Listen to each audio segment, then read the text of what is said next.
All right, good morning, everyone. Thank you so much for joining us early today. I'm Kate Warren, Executive Vice President, Executive Editor at DevX, and really delighted to have you at the first of two busy days of events here at the Intercontinental. We're really delighted to be hosting today's discussion in partnership with the International Society of Nephrology, with support from AstraZeneca and Novartis on accelerating action on kidney disease. This is an often overlooked disease, particularly when we're talking about infectious diseases that often take up a lot of the conversation around funding and attention. But kidney disease is one of the largest contributors of death. 5 million deaths annually around the world, is expected to be the 5th leading cause of death by 2040. Needs for dialysis are increasing significantly. Costs are extremely high. And it's a very hard to detect disease, so often described as the silent killer, which leaves a lot of families, individuals, and healthcare systems pretty strapped on how to thrive. Today we are going to start with a fireside chat with a couple of experts, including one with some lived experience. I think it will really help set the stage for how important and critical this issue is. And then we will move into a panel discussion. We will have some time for Q&A, so if you have any questions, please keep them aside, and we'll try to get to those towards the end of the session.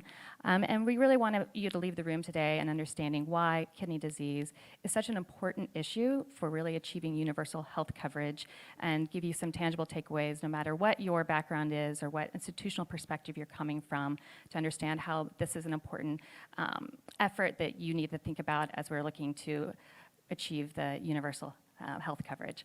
I will first start with a video that we're going to kick off here, and then we will welcome our first panelists onto stage. So thank you.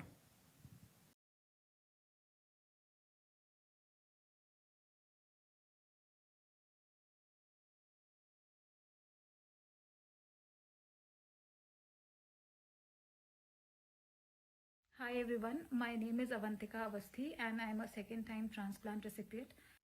Hi, my name is Sumer, a two-time kidney transplant recipient. I had my first transplant in 2015 and second one in 2019. Before that, I was a professional sportsman and my career was shortened by acute kidney injury. Hi friends, this is Samir Haladi. I have been a kidney patient for more than 20 years now. In 2002, I was diagnosed with kidney ailment and I started on dialysis. I was on dialysis for 17 long years till 2019. Hello, my name is Kamal Disha. I have been on dialysis for the last 25 years. How does it feel being on dialysis? When I was on dialysis, it was difficult. I tried to make my life as normal as possible. I kept my work. I managed my time in such a way that I can still do some kind of work during dialysis, and so it was not boring all the time, and sometimes make me forget. It's a therapeutic, and forget, my terrible condition. But overall, when you are diagnosed with a CKD, the thing that comes to your mind is my life has ended here. Yes, the biggest change as a kidney disease patient was that ever since I was diagnosed with a kidney disease in 2021 October, it is very challenging in terms of my work schedule and my duties as an officer of the bank. That has been the biggest challenge in my life. There is room for improvement by better organization and innovation. And overall, there is a need for improvement because chronic kidney disease is growing rapidly, and it will lead to a doubling demand very shortly. So a double attention on nephrology care and kidney replacement therapies.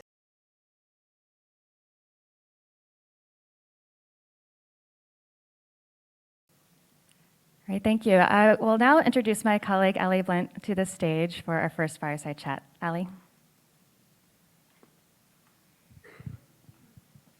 Thank you, Kate. Good morning, everyone. And thank you to our partners, the International Society for Nephrology, for that great video. I think it's really important to set the stage for today's discussion with some firsthand perspectives, and we'll hear more of that in a minute from one of our speakers. I'm Ali Blunt. I'm partnerships lead here at DevX, and really glad to be kicking off this conversation with Joab Wako as well as Dr. Vivek Shah. So please join me on stage.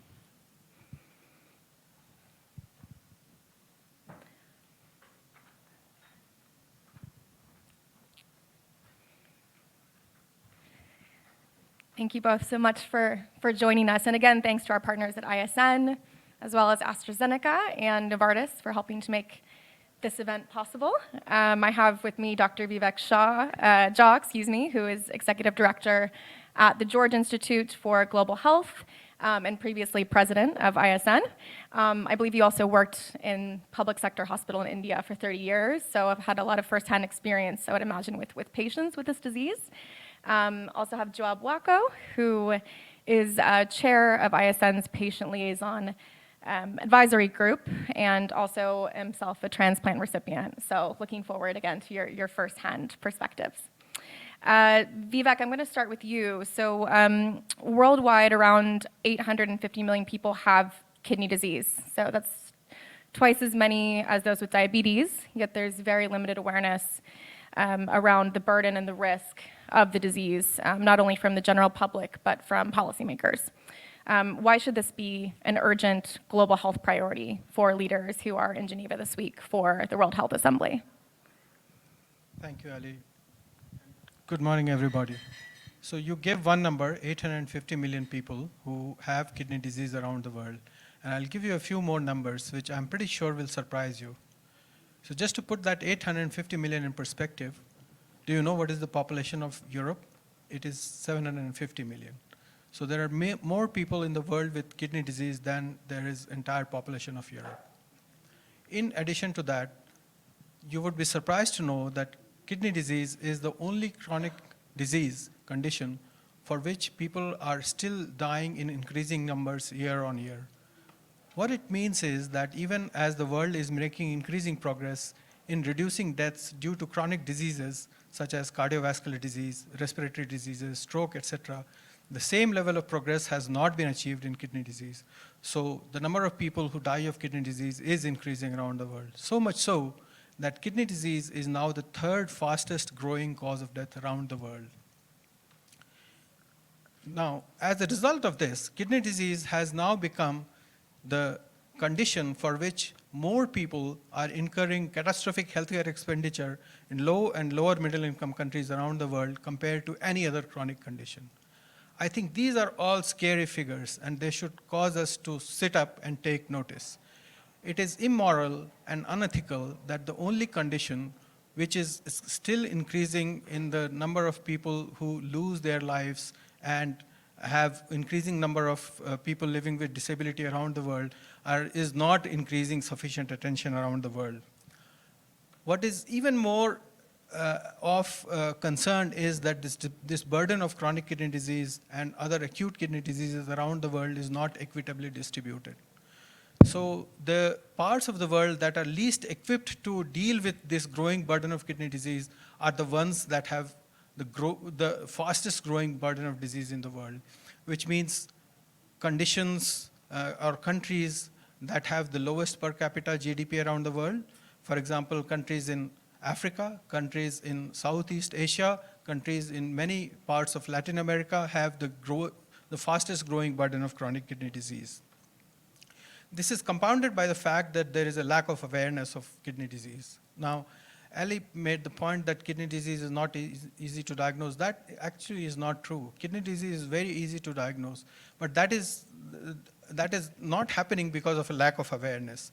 There are very simple tests which every year the International Society of Nephrology and partner societies disseminate on the World Kidney Day, and those tests can be implemented anywhere in the world, but unfortunately in many countries around the world those tests are not easily available, and therefore they are not made available to people, as a result of which they silently progress to more advanced stages of the disease, by which time it becomes very difficult to put in place measures which could have prevented the development of more advanced disease in the first place. And that is the time they require expensive therapies, technology-intensive therapies such as dialysis and kidney transplantation which really is the cause of all the catastrophic healthcare expenditure. The final point that I would like to make is that the drivers of chronic kidney disease are also not equitably distributed around the world. In the high-income countries, countries with high amount of resources available, it is primarily diabetes and hypertension. But in countries that don't have appropriate resources, there the drivers of chronic kidney disease are not so well known. And many of the drivers are, for example, things like climate change, which are becoming more existential risk factors. And therefore, more studies need to be done in identifying what are those risk factors in those low resource countries so that we can equitably address them. Thanks so much, Dr. Vivek. I want to just go back to one of the points you made and something my colleague Kate mentioned earlier about this being a silent disease, something that doesn't necessarily come with immediate symptoms and tends to be silent as it progresses, which means many patients aren't seeking care until they're already quite sick. So Joab, as a transplant recipient, can you tell us more about when you started noticing something was wrong and your experience in being diagnosed finally with this disease? Thank you so much, Ali, and I'd like to thank ISN and DevEx and everyone who organized this for including the patient voice as a very important part of it. It's not taken for granted. For me, my story, it started in 2015, and I was in the US just working as normal. I'm an engineer by training, and I started feeling tired, like just fatigued.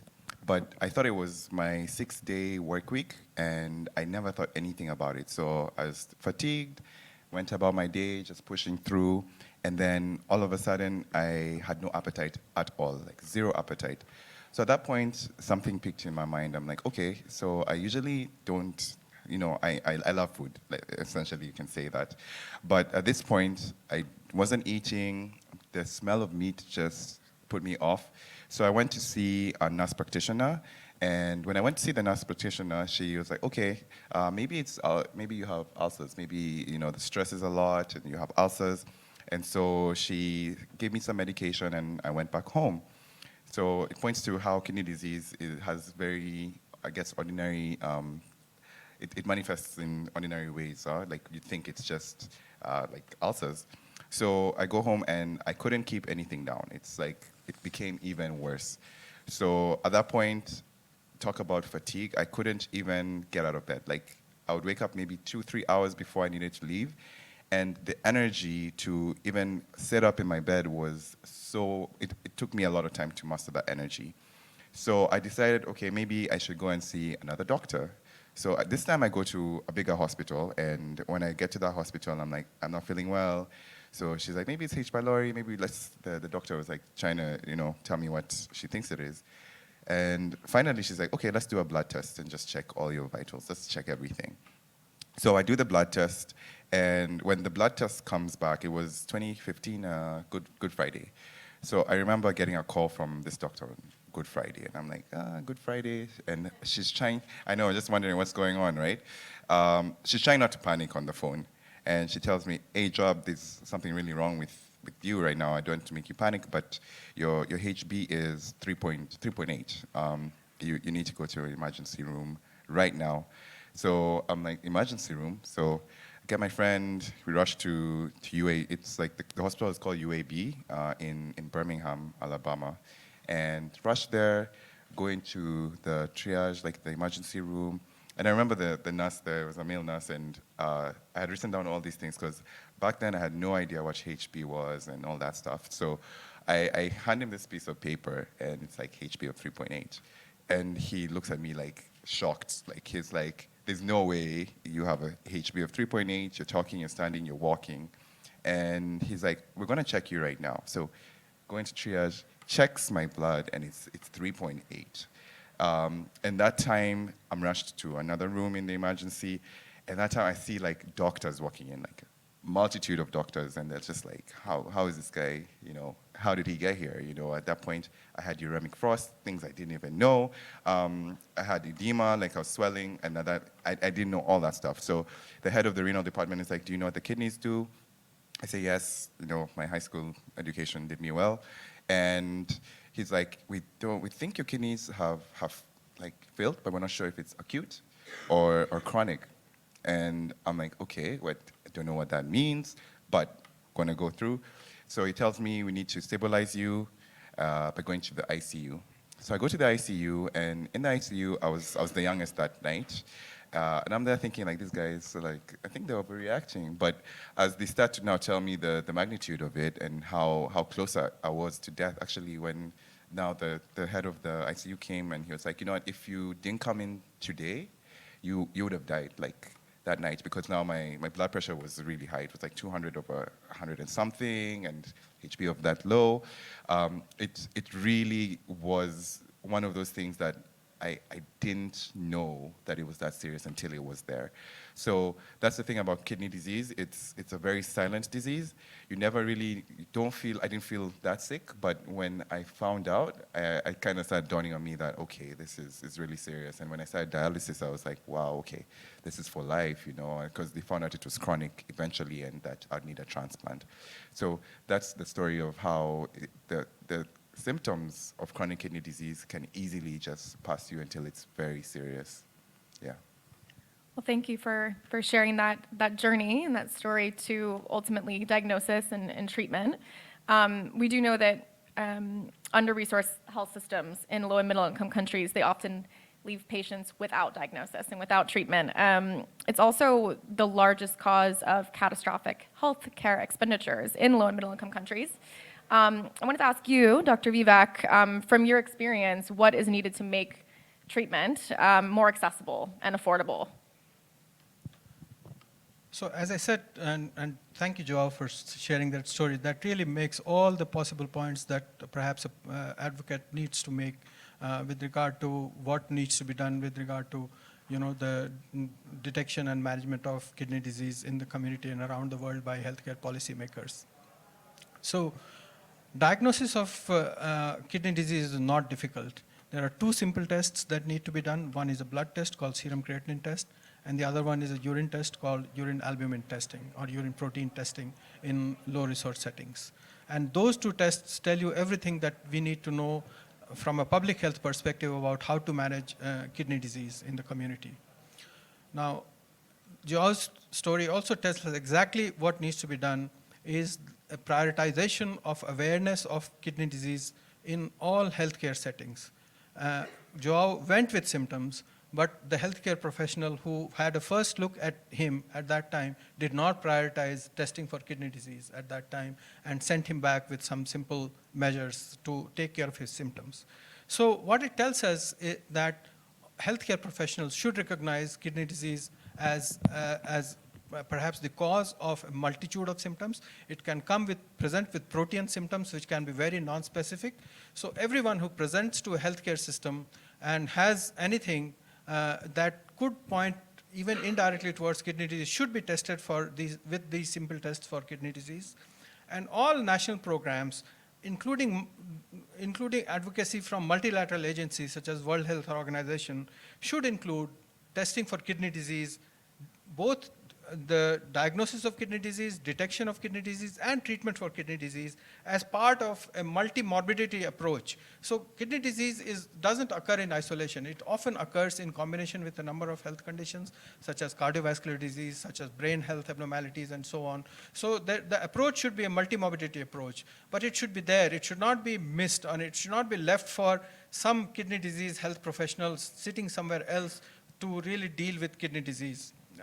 So that's really important. Second is that these simple tests for diagnosis of kidney disease should be made available in primary healthcare settings, in remote locations, in almost all countries around the world. That is the only way these conditions should be picked up and can be picked up at a time when prevention can be really offered to all of those individuals who need them the most. So we need to take these tests to the people where they live, where they work, where they play, and where they pray. That is the only way these things can be made to be its most effective. And Joao's story also tells us that we should also look at giving people access to the most effective and the most cost-effective treatments, which makes the most difference in their lives, which is kidney transplantation. Despite best efforts at prevention, some people will go on to develop end-stage kidney failure, and the push in many countries is to set up dialysis treatments. Dialysis is important for sure, but dialysis for people dialysis is important, but dialysis is not the most important treatment for a large proportion of people. A proportion of people who can benefit from and will be suitable should be offered kidney transplantation. And healthcare systems around the world should prioritize transplantation, access to transplantation for their population. And the last thing I would like to say is that many types of kidney diseases are labeled as rare kidney diseases and are therefore pushed to the background. It's really important that we recognize that when those rare kidney diseases are taken in totality, they don't remain rare, they became very common, and millions of people around the world are suffering from these so-called rare kidney diseases, but are being deprioritized by their healthcare systems. It is time for us to recognize that those people also deserve appropriate care and should be prioritized for healthcare.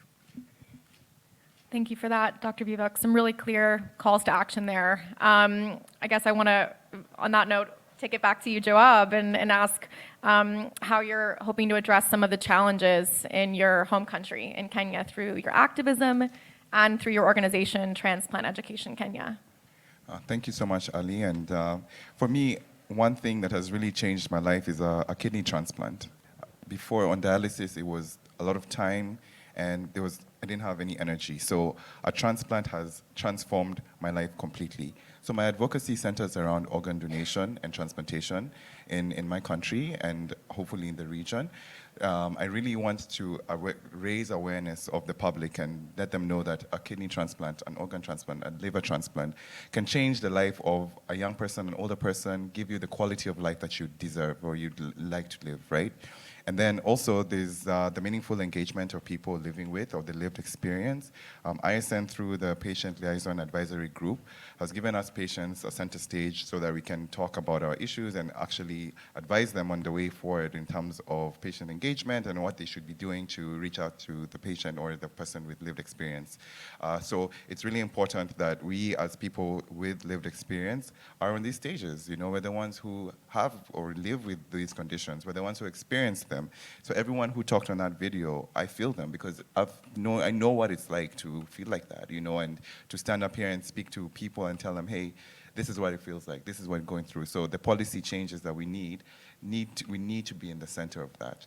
And lastly, through the WHO and the meaningful engagement, the framework that they launched recently, it really pushes for governments, for state actors to include us as people living with NCDs, you know, to have us in the structure of how they make decisions and how they create policies and how they create health systems. We need to be at the center of that because we are the ones who experience these the health systems. We're the ones who know where it's working, where it's not working, how to go about it, how to maneuver. So it's so important for us as people with lived experience to be at the center, we need these systems to be patient-centric.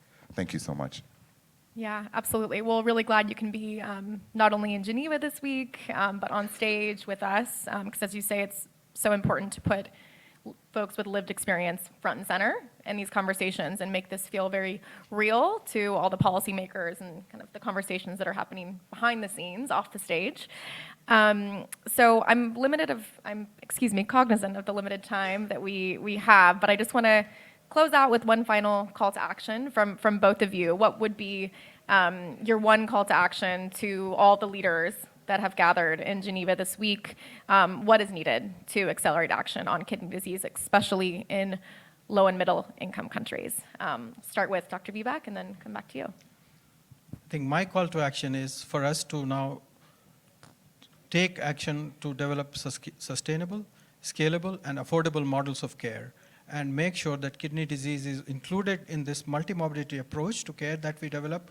And those models of care should be resource sensitive. They should not be one size fit all model, but they should take into account the resources that are locally available. For example, a model of care that is available in India may not necessarily be suitable for a model in Kenya. And similarly, a model of care that is developed in Geneva may not be suitable for a model that is implemented in Bangladesh. And so we must work with the local population and implement the models of care that are most appropriate for that setting. Thank you. Joab? For me, I know there's been a push for prevention, but I would like to add on to that early detection and management because kidney disease is silent, so a lot of people don't even know that they have it. So if we could have early detection and hopefully keep more people in the stage 1, 2, like before they need dialysis, that would really, really help out with kidney disease and quality of life. Thank you. Well, thank you both so much for your leadership and your insights today to kick off today's event. And thank you again to our partners, ISN, for your collaboration on this event, as well as to AstraZeneca and Novartis for your support. At this point, I'll just hand it back to my colleague, Kate Warren, who's going to introduce our panelists. Thank you again.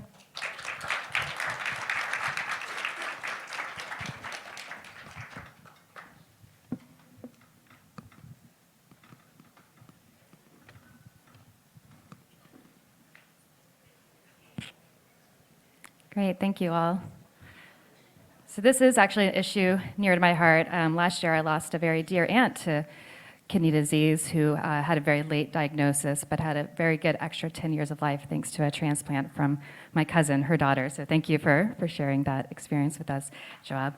So I would like to, I actually think I'm gonna sit, I'll sit over here. I'm going to switch this microphone around so our other panelists can have one. But I would like to welcome to the stage our panelists and start a discussion to talk about how can we actually accelerate action on advancing investment, attention on kidney disease. And we have a great group of experts here. So I'd like to welcome Dr. Slim Slama, who's the UN head of NCD management at the World Health Organization, Helen McGuire, who is the global program leader for non-communicable diseases at PATH. We also have Dr. Leah Tadesse Gebremedine, the Minister of Health from Ethiopia. And we should hopefully have joining us online Dr. John H. Amausi, co-chair for the Lancet One Health Commission. We hope to have Professor Dr. Tito Mia joining us soon, but if not, we have a great expert panel here to fill up our time today. So thank you all for joining us. So Dr. Slama, I would like to start with you. I think Dr. Vivek and Joab really set the scene of how neglected kidney disease is within the health community when it comes to it being a priority for funding, for attention. Why do you think that is the case, and what is WHO thinking about doing about that? Thank you, Kate, and let me first thank ICN and colleagues for the invitation and opportunity for engaging us. We are not starting from scratch. We have many years of collaboration. ICN is an official relationship with WHO, and we need all the hands on deck and the various communities. I was over the week in various societies, from liver to brain and I think one approach is how to bring that common narrative. And in any global health issues, the attention to global health relates often to the characteristic of what we want to address. Sometimes it's complex and require also that we understand that complexity, but we try to simplify and find solution. It's also coalition building, how we bring a common narrative about the element that could be actionable for countries. Specifically, as you have heard, profound inequities of distribution. We just went through a pandemic, and we have seen how much together we can actually bring back those barriers and try to address access. The vaccine was an example of, at the same time, the ability to drive fast technology and advancement, while at the same time, it also highlighted profound inequities. And I think one aspect is how we built a coalition that bring together the people at the center, the focus of social justice, human rights approach for health. And I think we have entry points. We have solution here, and just wanted to thank also the colleagues from ICN. Last month, they published the ICN Health Atlas. I think if you haven't seen it, very interesting entry point to understand the magnitude of the problem, but also entry point for solution. And one aspect is really about having an integrated framework to understand what is at stake and where we can address it. Simple element, I think I really like what we are working on at the moment as part of our collaborative agreement, is what we call integrated framework for kidney health from the prevention part, starting with how people can stay healthy where they are, and understanding what are the determinants of kidney health, not only kidney disease. How can we early detect? And I think Professor Vivek and Job have mentioned it. The early detection can be done through primary care platform. How can we strengthen those primary care platform across a cardiometabolic approach and not just on single diseases? How can we move to also delay the progression of chronic kidney disease when people already have that progression and will happen? How can we link primary care platform with specialized care so that people also can be maintained without having to fall into kidney failures and have access to dialysis, because access to dialysis is complex. It remains a survival therapy, and you have seen that the quality of life, even with people under all type of dialysis, is a difficult one. And as we move also on the top of the pyramid in that integrated framework is how we also at the same time try to overcome the challenges of putting together all type of kidney replacement therapies, including transplantation, as Professor Vivek. And this is where the work we have with WHO and the countries is about the privatization. We are in the context of universal health coverage, how we progressively realize that vision, that we improve access, we make sure that the quality of care is there, but also financial protection. And I think we will have a subsequent discussion around financing health in general, financing NCD, and how kidney disease can be approached. But I think that approach of a common framework along the life course is more important than anything for me. And ICN, a couple of years ago, you have developed the ICN framework for dialysis. But I think that title for me was a misnomer. The focus is the chapter 6 of that document that focus exactly on what I mentioned. Integrated kidney health framework should be our entry point. How from the prevention to the more specialized care, we support our countries, our member states, to really have that understanding that we can do something and we can start with very cost-effective intervention. Today at the World Health Assembly, we are discussing something that took me 2 years to coordinate with colleagues across the department. Is the list of most cost-effective intervention for NCD prevention and control. You hear the best boys. The best boys are only 28 out of the 58 interventions that have cost-effectiveness intervention. This is at the core of your work as well for the ICN community and all the colleagues in circulatory health. We have the World Heart Federation, we have the International Diabetes Federation with us. So we have a large community, and we think we need to align that narrative so that we can also address kidney health in a better way. All right, thank you. And so Helen, both Dr. Slama and Dr. Vivek earlier talked about the diagnosis, and Dr. Vivek dispelled the myth, I guess, that it's actually hard to diagnose, it's just maybe people aren't getting diagnosed. You work a lot with diabetes and cardiovascular diseases. Are there lessons to be learned from how you've gone about diagnosis for those diseases that can be applied to kidney disease? Or, as Dr. Slama said, being able to combine those efforts so that it's not siloed to specific diseases? Thanks very much, and thanks for the question. So just to come back, PATH, for those of you that don't know PATH well, we really focus in on health inequities and try to advance health inequities, and also look at innovation and partnerships and how that can be used to address health inequities. And one of the areas that we're really focusing on is integrated primary health care that's person-centered. And so this is something that we have worked on for NCDs, and we've been doing this since 2012 for diabetes and hypertension, currently in about 12 countries with these types of innovations. And what has become is one of the, when we think about these diseases and what we're really dealing with, Professor Vivek mentioned, and the moderator also mentioned, they're silent diseases. Diabetes, hypertension, chronic kidney disease. These are all symptoms where, diseases where the symptoms are hard to detect by the individuals. And opportunities for screening, diagnosis, and care is often held at the tertiary level and district or higher at least. So transportation can be difficult. There's out-of-pocket costs to actually get assessed, which makes it more challenging. There's not a motivator to cause someone to travel to a district or higher level hospital to be diagnosed. And so it emphasizes the importance of primary health care as you mentioned, Dr. Vivek, earlier. And so we've been working on integrating NCD, or diabetes and hypertension, and really looking at how do we raise awareness? How do we take screening not only down to lower level facilities, but out into the community through community health workers, to markets, to pharmacies, to grocery stores, to where people are, to where the boda drivers gather, to have that screening done and have a strong linkage to care where there has been capacity building and health workers are ready to provide quality care for these diseases. What we have found is that by using this approach and coupling it with digital tools, we have been able to raise the retention in care and the adherence to care. So for example, in Vietnam, it went from 13% retention to 76%. So it was quite a great increase.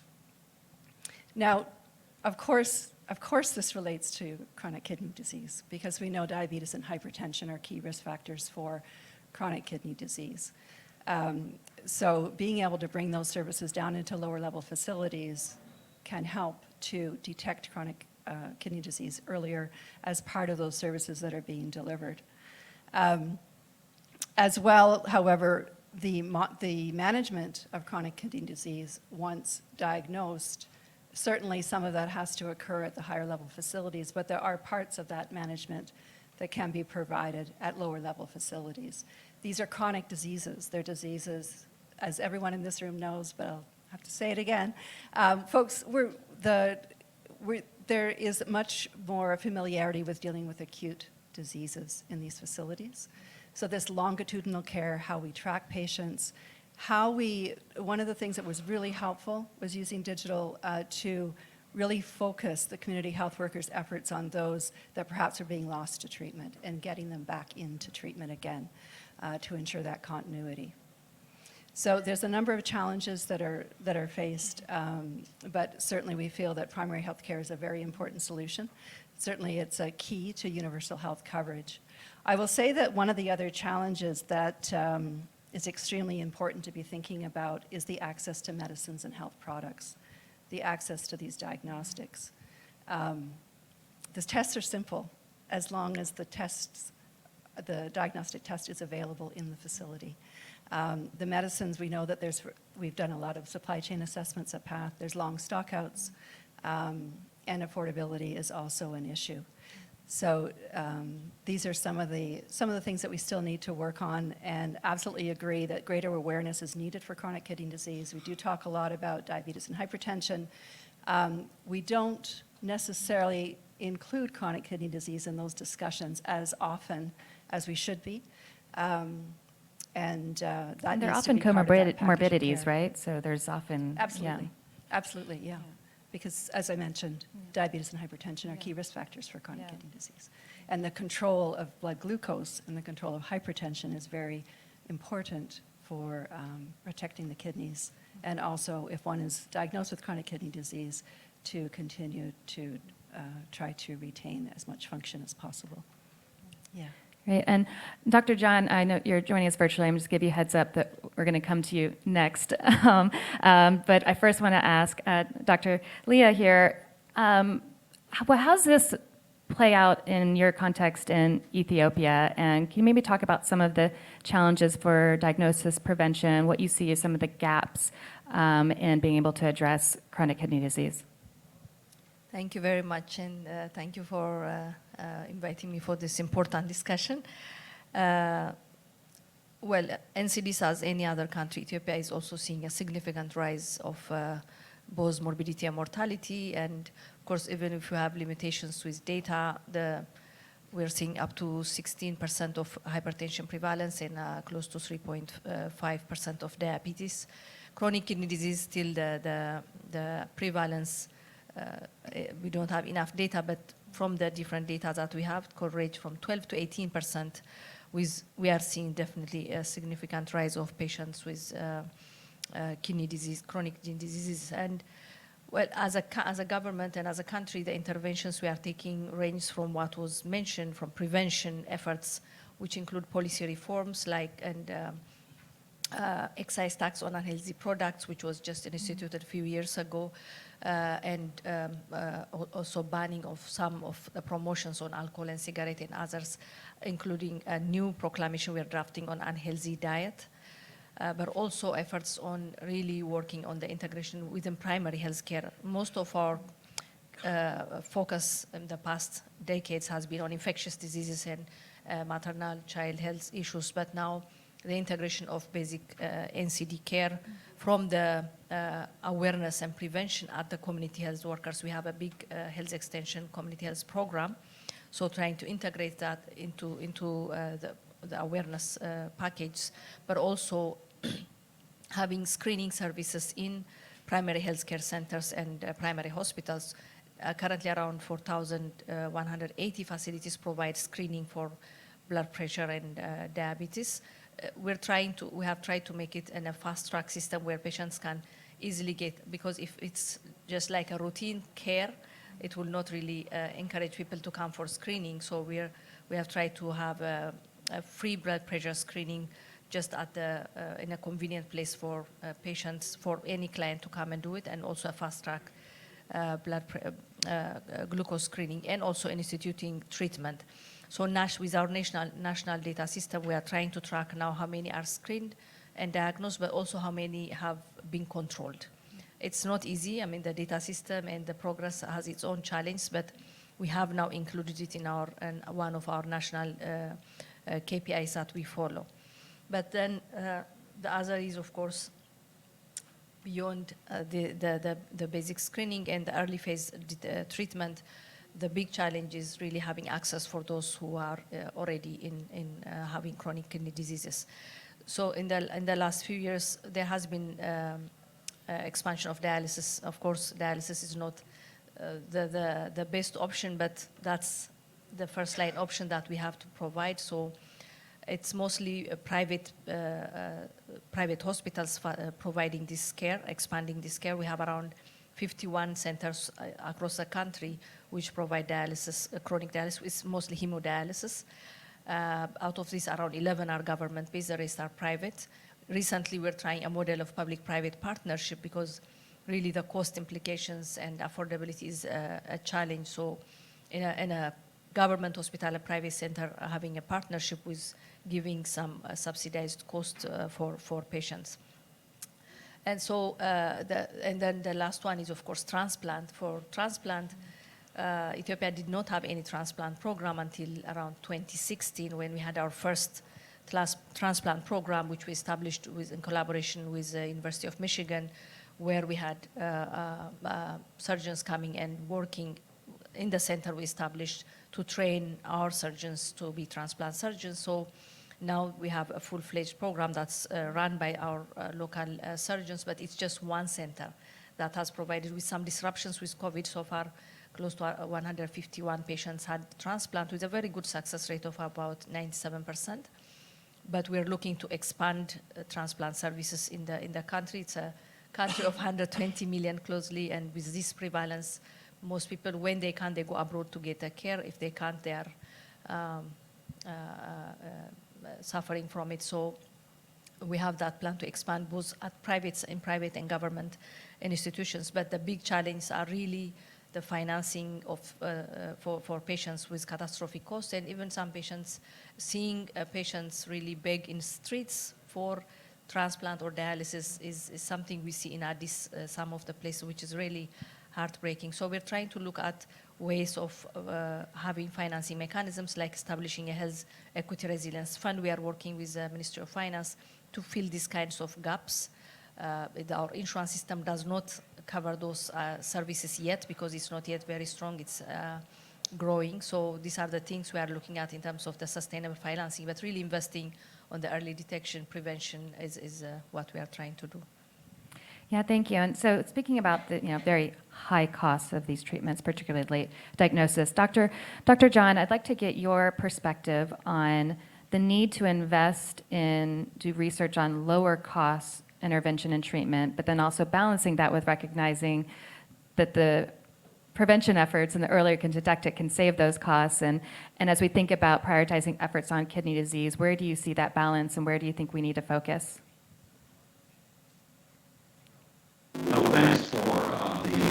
question, once more, apologies for not being able to join you in person. It's due to circumstances beyond my control.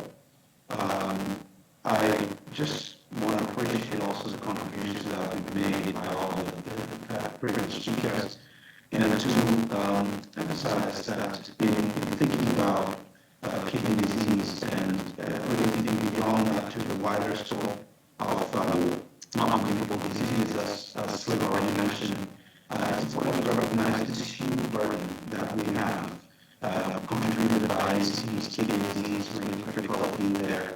And then also recognizing that this burden is rising, particularly in low-middle-income countries. Beyond this, also thinking about the fact that human health and animal health, the health of humans, animals, the environment are inextricably linked. And when you have this inextricable linkage between humans, animals, and the shared environment, there is a clear recognition that. So, Dr. John, we are having actually a hard time hearing you. Apologies. It's not coming through very clear. Oh, very well. That's much better right there. Great. Thank you. Okay. I think it may be a function of a sudden change in my bandwidth. If that persists, we could consider going to the next speaker, and I will change. No, we hear you great now. So yeah, then, you can keep going. That was magic. Well, sorry about this, beyond the control. So I was explaining that the health of humans, other animals, and the environment are inextricably linked. And within the space of NCDs, we have, to a large extent, ignored the impact of environmental changes and several others on neglected tropical, on non-communicable diseases in humans, but also in animals. It has already been shown very clearly how up to 22% of the global burden of disease and about 23% of deaths are attributable to environmental pollution, and that the kidney is particularly vulnerable to these toxic effects of pollutants because of its filtration function. And the environmental and occupational exposures to these pollutants and its increase, especially in areas where illegal mining is taking place and there's exposure to heavy metals, is simply amazing. The little information that is coming out, especially of LMICs, showing the impact of environmental degradation and pollution, and its impact on kidney disease incidence is simply overwhelming. It has been shown very clearly that exposure to particulate matter increases risk of kidney disease, not only in humans, but also in animals. In fact, studies that have been conducted in animals show very clearly the risk and increased incidence of kidney failure when one is exposed to certain levels of particulate matter. Now, that being said, the question arises, how can we have a One Health framing, not only for non-communicable diseases, but also for kidney disease specifically? And once we recognize this inextricable link, recognize that air pollution is a major issue and likely to continue, that even exposure to heavy metals, social stressors, heavy metals, chemical products, even poor nutrition, all these have impact on non-communicable diseases, and particularly the kidneys. Again, I emphasize because of the filtration function that they perform.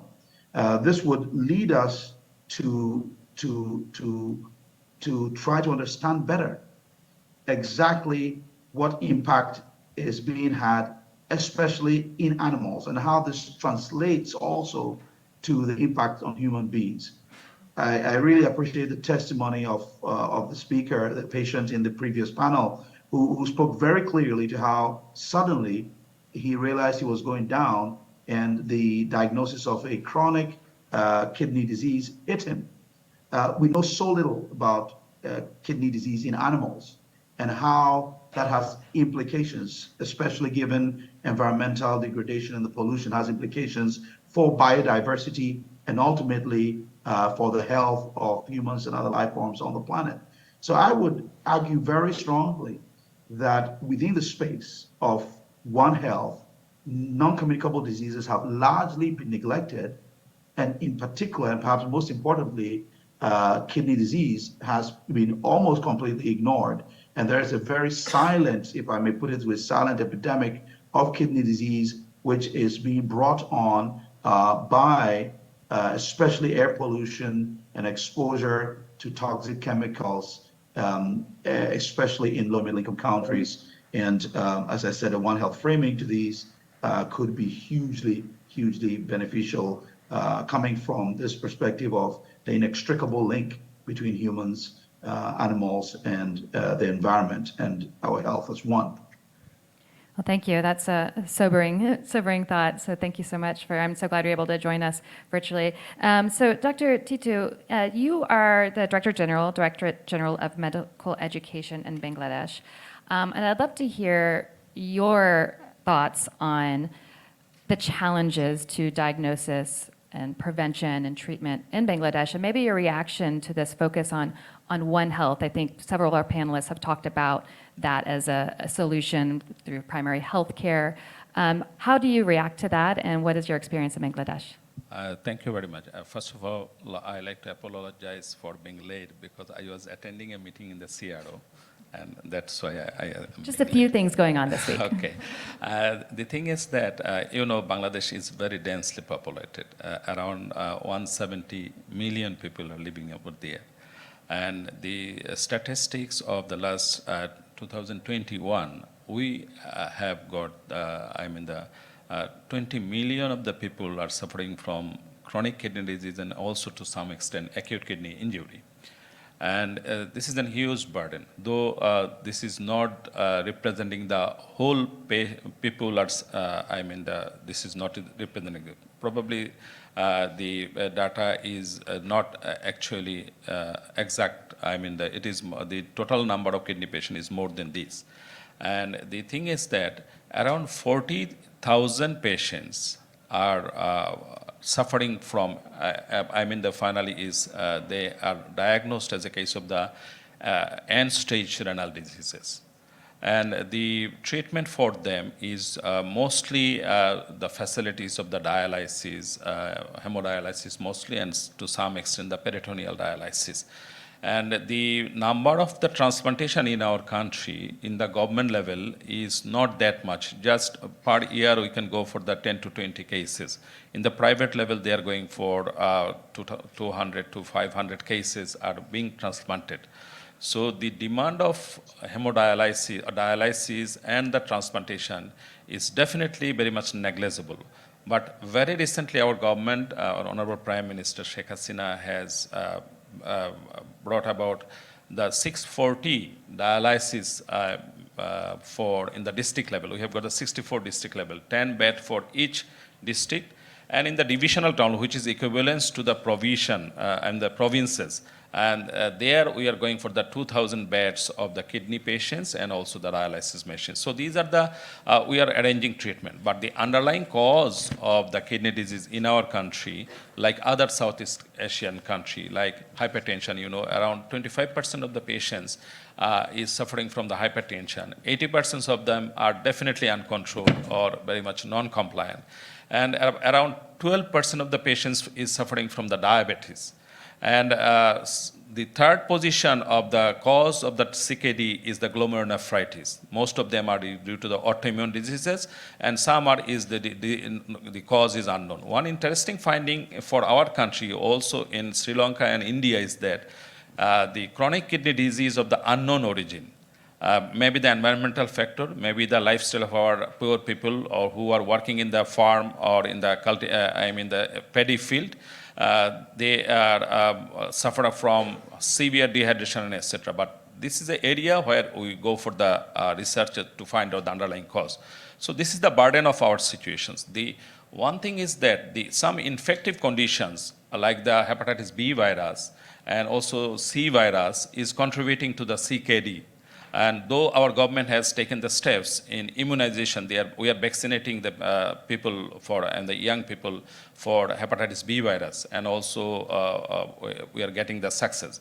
The thing is that for the prevention in the primary healthcare level, we are providing medicine for the hypertension and also the diabetes. But the thing is, our previous from Ethiopia, my colleague has mentioned, the screening of the people at the primary healthcare level to know their renal function, to finding out at least the serum creatinine level, is one of the good steps, and we are thinking to find it out. And we have got a very good center in the community clinic in the Belize level, which is the dream of our Prime Minister, Honorable Sheikh Hasina. So they are picking up the cases of the NCDs, like the diabetes and hypertension. And also, if we train them just to check the serum creatinine level, the exact number of the cases we can know. And another important factor is contributing in our country, probably in many other countries. The people are taking for their arthritis and other for headache, but taking the NSAIDs. And this could be found in our country over the counter. This is not very much regulated. This is another contributing factor. People are taking months together, years together, the NSAIDs. And some of the people are also in our country is very much fond of taking the herbal medications, where the exact natures of the ingredient we do not know, or somehow some businessman is going for imprinting, make it some faulty things to get the results earlier. So thinking all these things, we have got the huge burden. And we are not including this in the NCDs, but my proposal is that this must be included in the NCDs. This is one. And for preventing, government is distributing medications for the hypertension and diabetes. And if we can pick up our cases early, in the early stage of the CKD, we can tell them about the lifestyles, we can tell about them what they should not take, and we can refer them to the respective specialty. So this way we can prevent we can reduce our burden, and by controlling the hypertension, by controlling the diabetes, and also treating the patients like SLE and other autoimmune diseases, definitely can reduce the number of the CKD, and we can take the steps for the prevention of the diseases. Thank you very much. Great, thank you. And we are going to move to audience Q&A in just a moment, and I just want to give a heads up to Grace Dua. I think we have a question coming from you, and so maybe someone can get a mic to her. But before we do that, Dr. Salama, I wanted to get back to this financing angle, and we've talked about the importance of a One Health approach. So at WHO, as you think about how to work with member states, how to put more investment to address chronic kidney disease, do you think about that from a One Health overall NCD investment, or specifically on kidney disease? And or is there a decision to be made for that? No, thank you. I think we are not slicing down the agenda by diseases. We are talking about universal health coverage, which means that countries on their trajectories have changing patterns of diseases. We have seen that even it intersects with climate change and environmental factor. So the approach is really to look at how we create comprehensive and progressive realization of the UH3. And this requires not sequential. We don't wait until we finish the old agenda to start the new one. These are bundling of services across a continuum from promotion to palliative care, rehabilitation. But this is very difficult in some of the countries based on the social construct in the health system, the maturation, and the fiscal space. And when it comes to fiscal space, it requires priority settings, which means that we need to prioritize within the context, as Dr. Vivek mentioned. I was last week in Delhi. The government was announcing something I never seen in my career, 75 million people, commitment to be put under standardized treatment for hypertension and diabetes. This is major, but it requires that a lot of planning about how we are going to realize that commitment. And it starts with priority setting. And priority setting means that when a country is considering moving more broadly on the NCD agenda, they need to take stake of where they are in terms of burden, but also where they are in terms of actual intervention that are offered. And I think the core element, and I really like this chapter that you have in the ICN Atlas about publicly funded. We will not rely on philanthropic institutions. Of course, there are contributions. We will not rely on corporate social responsibility. Of course, I mean, the private sector have its own. But at the core of all this is what progressively that realization of UHC imply that government are also putting resources progressively to be able to prioritize a set. And we can start primary health care as an element, promotion, population-based intervention on taxation are elements that are also contributing. But we need to look at all that pyramid that I was mentioning into an integrated framework and see where the investment can be made. And when it comes to finance publicly, I think there's a lot of inefficiencies as well. We mentioned access to medicine. I mean, I think a person living with a chronic kidney disease is 10 to 12 drugs per day, which means that if you have that volume of people that require this, you need to prioritize what goes on your national medical list. You need to make sure that you have the ability also maybe through regional bodies or through the support of WHO and other entities to bargain, to be able to have a negotiating powers. Many countries are left also with difficulty because they don't have the capacity to go and negotiate the prices. There are a lot of monopolies, and I think while the private sector is doing the best to provide them in quality assured drugs, we also need to discuss price transparency, the ability to create a competitive market on many of those drugs. Some of them are already generic drugs, and also for technology is the same, but some are really extremely expensive for ministries of health to be able to purchase. So that discussion, and we have a private sector dialogue in WHO. We started with diabetes. We start actually to see some of the result across the continuum of R&D to prescription and distribution of the drugs, what can be done to reduce inefficiencies? Pool procurement, better forecasting, price transparency, being able also to have generic drugs in some of the alternative, and creating more competitive market. This will reduce the cost at the level of care and also make it more affordable. And what we spare from one end, we can invest it for secondary, tertiary care level. And this is where health technology assessment also, including for transplant, for the ability to provide dialysis. As we speak, I'm also the focal point for NCD in emergency. Unfortunately, I've spent 10 years of my life in the Emerald region where half of the countries are in emergencies. And as we speak, we have 8,000 patients in Sudan, 4,000 transplant patients that might be at risk of their life because of the conflict. I think the best way to create foundation is also to strengthen the system at the primary care level, but also being able to anticipate that whatever the crisis hit, we were just discussing pandemic preparedness, we need to prepare for the next. And to prepare for the next is not just at the primary care level. It requires also that to anticipate the need for people that still require dialysis, still require that maintain their medication if they are transplanted. I think this is something that has been totally overlooked. I think this is also where we prepare better, we also save cost and we save lives. Great, thank you. Music to people's ears. You made a good case. So Grace Dubois, do we have you in the audience? Great, thank you. Give a question to the panel, and thank you for the discussion so far. We've heard earlier this week Dr. Bente Mikkelsen talking about immoral facts, and I think immoral facts has fit in sadly to the conversation today. I just wanted to add one more immoral fact, given that we've picked up talking about universal health coverage. 188 million people living with low and middle income countries are experiencing catastrophic health expenditure because of chronic kidney disease in just 1 year. And that's actually only those that have had access to treatment, forgetting the 90% who aren't diagnosed until they reach the point of needing dialysis or transplant.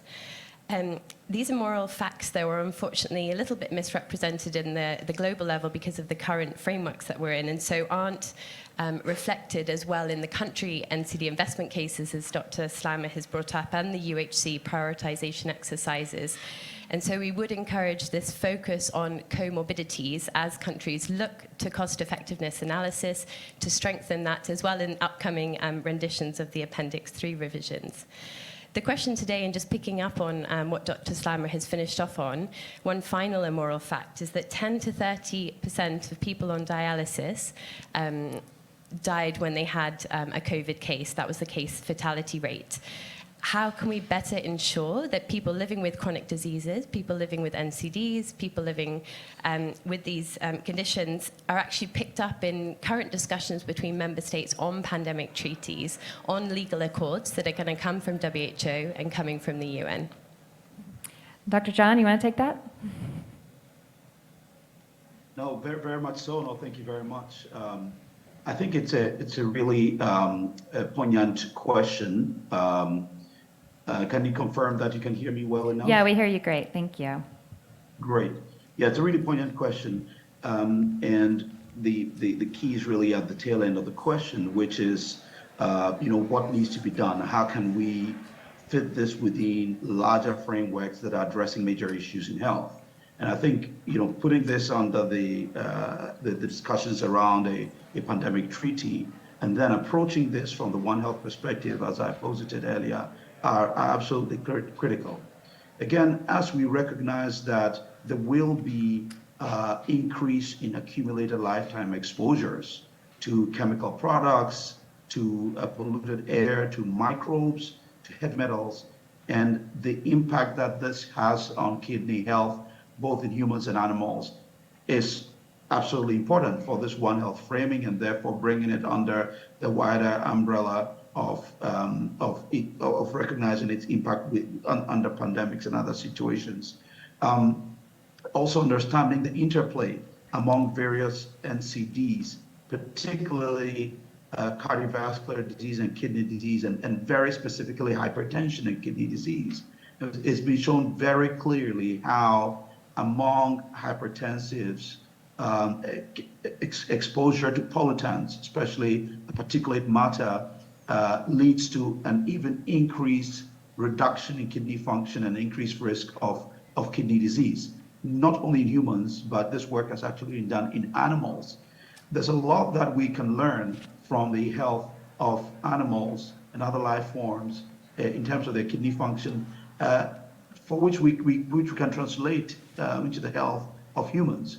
And just being able to recognize this interplay and frame this in the right way, as I said, using One Health perspective, also then brings it naturally within that space of pandemic preparedness and trying to mitigate the negative impacts that pandemics have on us, as we've seen through the COVID pandemic. Thank you. And I know, Dr. Slammer, you wanted to address that, but if anyone else has a question, raise your hand and we'll get a mic to you, and we'll get to you in just a moment. What was your reaction to that? No, thank you very much. This is critical. I think there is a discussion at the intersect about health system strengthening, UHC, emergency preparedness and response. And as I mentioned, only the last 2 years, and a very warmful thank to the ICN community. We have been together in the last 2 years in Ukraine response, in the earthquake in Syria and Turkey. Now, as I mentioned, on Sudan, and you have always been very responsive with the task force, putting us together between public and private companies. All the big companies in the nephrology field have been also with us in response, and I would like to thank this. It's only when we put things practical at the level of countries and the individual that we make a difference. And I think the emergency preparedness and response when it comes to NCDs has been overlooked for years.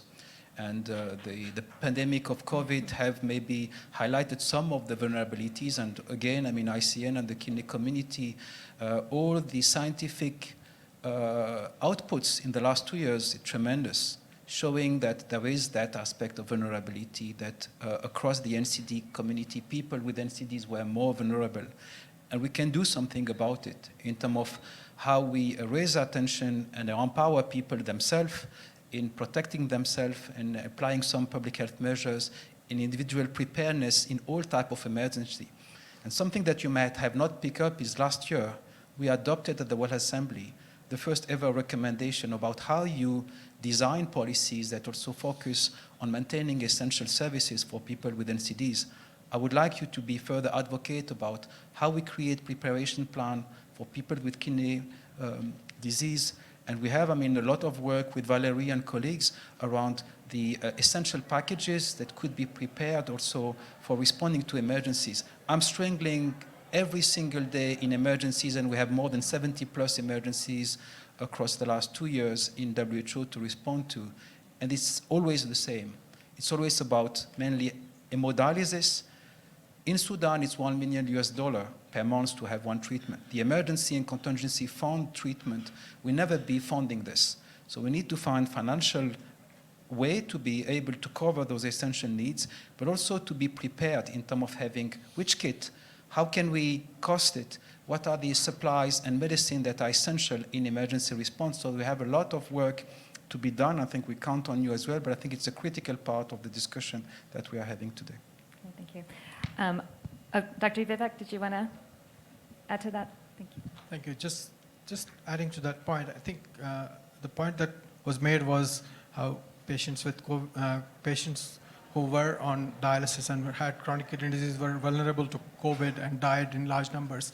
But as you made the point, Dr. Slama, that patients who are on dialysis have chronic kidney disease, whether they are on dialysis or have had kidney transplantation, are also vulnerable in times of emergency because their treatment are disrupted and they die in large numbers just because their treatments are disrupted. And even a delay of a few days can mean all the difference between life and death in these individuals. So that's just one thing. And those people are easily visible, and so we see them very easily and because they die. But I think the large number of people whose cares are disrupted, who have not yet reached the stage of dialysis, is the people in the background that we don't see. And it's really important that we see that large the iceberg that is under the surface of the sea, and really what can we do to take care of that large mass of iceberg that we are not able to see. That's really the important point. And that brings us back to the issue of prevention, that we must invest in prevention, because that is the only way we will be able to address the huge mass of individuals with kidney disease that are there around the world. Now, just a couple of other points is that often we club kidney disease with diabetes and hypertension because we say that these are the major drivers of kidney disease. That is not necessarily the case always. And Dr. John Amosi made the point very elegantly that these major drivers of kidney disease, such as climate change, air pollution, increasing heat around the world, etc., are going to hit people in their kidneys more than anywhere else. And those drivers, and the story of Joao really tells us, Joao didn't have diabetes, he didn't have hypertension, still he developed kidney disease. So it is not that individuals with diabetes and hypertension are the only ones who are going to develop kidney disease. So therefore, we need to take the diagnostic test for kidney disease to people irrespective of whether they have diabetes or hypertension, so that they have the best opportunity to be able to get detected if they have kidney disease. The second thing to say is that now in the last few years, new drugs have become available that can help us with reducing the progression of kidney disease. And it's really a matter of human right that people who have kidney disease, early stage kidney disease, have universal access to those drugs. And it is with help of organizations like the WHO and various national governments, ministries of health, etc., to make sure that those treatments are made available at primary care level to everyone who can benefit from those treatments. And I know we had a question right here, and maybe we'll take your question and then another one, and then we'll take 3 questions and then see how we can wrap them all up in our last minutes together. Go ahead. Thank you very much. My name is Stratos Hatsixiros. I'm the transplantation advisor at WHO, responsible for the global program. So a lot has been said about transplantation, and indeed it's not adequately addressed within the World Health Assembly or in the dialogue with the member states. It's lacking a lot. Within WHO, we have some resolutions, but they are mostly focused on the ethics aspects of trafficking and not looking into the health system development in order to facilitate transplantation. So currently we have less than 40% of the countries that have established systems for disease donation. And from that perspective, it's not just an issue for kidney, it could be also a broader aspect because NCDs threaten other organs as well, so liver, heart, so there's a value added in developing transplantation beyond kidney disease, and not to go to cornea, tissues, bone marrow. There's a wide range of issues there. So why, the question is, why have member states governments not been interested in investing in transplantation? We see very little interest from very few countries, and it's mostly high-income countries. So we understand the issues of health investments and the complexity of a system, because it's not just the system perspectives, but it's also the social aspects of donation, depending on the source of the organs. Whereas also not investing as well in research, in biotechnology, in artificial organs, or other sources like animals, which is developing as well. So currently, we only cover 10 to 15% of the global needs. This is an estimation. With transplantation, we have about 90,000 kidneys, kidney transplant per year, which is a drop in the ocean. So really, I would like to hear what ways of advocacy of networks can really support the cause of investing in transplantation more and developing that as a necessity or a priority within health systems. Thank you. Okay, great. And then we can try to just have two other quick questions, and we'll try to get to them. A quick call. My name is Bettina Borisch. I'm the CEO of the World Federation of Public Health Associations. Thank you for all panelists, hi Slim, and especially talking that kidney is a public health problem, and NCDs are the serious public health problem that we all face. So my call is a little bit to ourselves, I mean the health practitioners, health professionals. I think we should do and try to increase our awareness among ourselves for NCDs, and especially so-called silent diseases, because as we have seen from the case studies, there is still a lack of awareness among ourselves. And as I'm also an academic and teaching, I think that our teaching has been mainly focused on acute diseases, and we have to shift this awareness to the large burden of NCDs. So get our own nose, except all people here in the room for sure. I think there is more to be done among healthcare professionals to raise the awareness to NCDs and especially so-called silent disease. Thank you. Right, thank you. And just one more here. Thank you so much. Being probably the last speaker, I don't think I have much to add because most of my questions have been addressed. I am James Tato, originally from Cameroon, where I'm a Swiss resident and I live in Switzerland, and particularly in CKD, accelerating action on anything that's going to improve the access to healthcare for those with kidney disease in low and middle income countries. I'm going to address two specific issues here. We're all aware that the access, if I were to have a kidney disease, health access here in Switzerland would be totally different if I were in Cameroon. And that's where my problem is. And I know that prevention has much been emphasized, which is probably a first order priority into healthcare. But in Africa especially, resources to meet up the demands of these patients are quite limited, especially when we have to judge between patients. For example, I have two patients. There is a VIP and there is a low socioeconomic status patient. And there is that right, that decision, which the clinicians are faced to make. Do we put him on dialysis, or who do we choose to be on dialysis? It's a very common and frequent problem in low and middle income countries, especially where most of those payments come from results to catastrophic health expenditures. So last time we published a paper with Valerie Weeks on health access equity. I want to know what the WHO, what other international organizations are doing with respect to that. I understand that professionals have a role to play in this, and we've taken upon the challenge. Although I live in Switzerland, we've partnered with ISN, we've partnered with Geneva University Hospital professionals to enhance kidney transplantation in Africa. And we should also be looking at public-private partnership to be able to provide equitable access to dialysis if needed. When I say if needed, it's not the best treatment. It is probably something which is a bridge towards transplantation. And access to this dialysis qualitative dialysis is really not sustainable at this time we speak in this meeting in all African and low middle income countries. Thank you so much. Thank you. Well, I think we're starting to get a lot of activity, so maybe we'll have to answer some of these questions outside the room, particularly around setting up more transplant systems within countries. But I just want to say thank you to all of you for your time today, Dr. Slama and Helen and Professor Titu and Dr. Leah and Dr. John, thank you for joining us virtually. We're so glad you're able to participate. And of course, thank you to the International Society for Nephrology with support from AstraZeneca and Novartis for working with DevEx to put this on today. As I mentioned earlier, we have a whole day of events, so if you want to stick around, we'll be kicking off with our DevEx checkup at WHA event starting at 11 o'clock. So please stick with us. We'll also have lunch and a reception later today. In the meantime, thank you for joining us. Thank you very much. Thank you.